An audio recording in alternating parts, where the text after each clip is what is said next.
आरती अंजलि अवस्थी में वेद जिंदा है। ये सच सामने आते ही वहां मौजूद हर इंसान के होश उड़ जाते हैं। कुछ पल के लिए समय मानो थम सा जाता है। किसी को समझ नहीं आता कि यह सब क्या हो रहा है, क्योंकि जिस वेद को सब मरा हुआ मान चुके थे वह अचानक सबके सामने खड़ा है। हर चेहरे पर हैरानी, हर आंख में डर और हर दिल में सवालों की बाढ़ आ जाती है। अचानक माहौल और भी खतरनाक हो जाता है जब अंजलि हाथ में गन लेकर सामने आती है। वह बिना डरे बिना रुके गिन्नी के सारे आदमियों पर गोलियां चलाने लगती है। एक के बाद एक फायर की आवाज से पूरा इलाका दहल उठता है। चारों तरफ अफरा तफरी मच जाती है। लोग जान बचाने के लिए इधर उधर भागने लगते हैं, लेकिन अंजलि की आंखों में सिर्फ सच्चाई और इंसाफ की आग जल रही होती है। ये सब देखकर राघव सिंह राजपूत और युवराज ठाकुर भजन सिंह समझ जाते हैं कि अंजलि कोई आम लड़की नहीं है। उसे डराना, झुकाना या मारना अब नामुमकिन है। अंजलि पूरी तैयारी और मजबूत इरादों के साथ यहां आई है और वह आज किसी को भी बख्शने के मूड में नहीं है। इसी बीच एक बेहद भावुक पल आता है जब वेद और आरती आमने सामने होते हैं। आरती की आंखों में आंसू छलक उठते हैं। उसे यकीन ही नहीं होता कि वेद सच में जिंदा है। वह कांपते हाथों से वेद को छूती है, जैसे यह पक्का करना चाहती हो कि वह कोई सपना नहीं देख रही। वेद भी खुद को रोक नहीं पाता और आरती से मिलते ही भावनाओं में बह जाता है। दोनों की आंखों से बहते आंसू सालों के दर्द, जुदाई और गलतफहमियों की कहानी बयां कर देते हैं। अगर आपको यह कहानी और इसका हर ट्विस्ट पसंद आ रहा है तो वीडियो को लाइक करना और चैनल को सब्सक्राइब करना बिल्कुल न भूलें, ताकि आने वाली हर बड़ी अपडेट सबसे पहले आप तक पहुंचे। उधर पूरे मामले को कंट्रोल करते हुए एसपी पंकज पुरोहित सामने आते हैं और अंजलि की तरफ देखकर कहते हैं, वाह अंजलि, क्या शानदार प्लान रचा है आपने। हमें पहले से पूरा यकीन था कि कली आरती को लेकर यहां जरूर आएगी।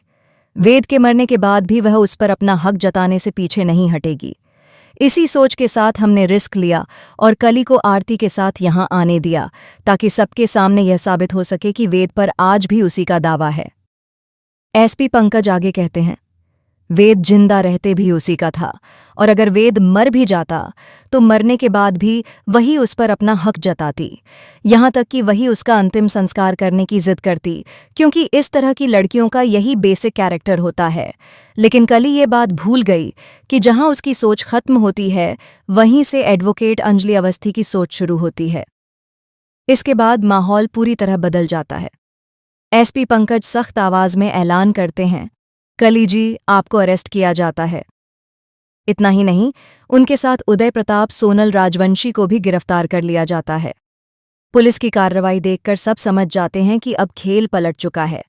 अंजलि इसके बाद सीधे राघव सिंह राजपूत और युवराज ठाकुर की तरफ देखती है और दो टूक शब्दों में कहती है, अब तक जो हुआ वह सिर्फ शुरुआत थी।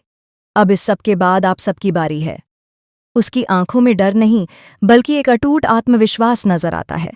वहीं दूसरी तरफ कहानी एक नया मोड़ लेती है। अभय सिंह राजपूत गिन्नी को कॉल करके बेहद उत्साहित अंदाज में कहता है, मैंने तुम्हें यह बताने के लिए फ़ोन किया है कि आज मैं ढेर सारे फूलों के गुलदस्ते लेकर अंजलि के पास आया हूं। मैं उसे प्रपोज करने आया था। मैं उससे शादी करना चाहता हूं, लेकिन वह अभी मान नहीं रही। तुम उसकी दीदी हो ना, उससे बात करो, उसे समझाओ। अभय की यह बात सुनते ही गिन्नी गुस्से से आग बबूला हो जाती है और फोन पर ही चिल्ला उठती है, ये अभय सिंह राजपूत, क्या पागल हो गए हो तुम। राजपूत खानदान से बदला लेने की आग में जल रही गिन्नी लगातार दामोदर को धोखा देती जाती है। इसी बीच अंजलि अवस्थी को एक ऐसा लेटर मिलता है जो उसकी पूरी दुनिया हिला देता है।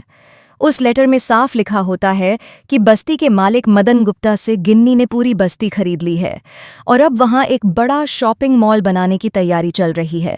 गिन्नी राघव सिंह राजपूत के सामने खड़े होकर घमंड से कहती है, मैंने अंजलि की बस्ती खरीद ली है। अब आपके राजपूत हाउस और आपके पूरे घराने की बारी है। मैं एक एक करके सबको बर्बाद कर दूंगी। यह सुनते ही राघव सिंह राजपूत का गुस्सा फूट पड़ता है। उसका चेहरा लाल हो जाता है और उसकी आंखों में नफरत साफ झलकने लगती है। वहीं अंजलि और गिन्नी को एक दूसरे के खिलाफ खड़ा करने का खेल अभय सिंह राजपूत और भी तेज कर देता है। अब सवाल ये है कि आगे क्या अंजलि अपनी बस्ती बचा पाएगी? क्या गिन्नी का बदले का खेल यहीं खत्म होगा या कहानी में आएगा कोई और बड़ा तूफान? जानने के लिए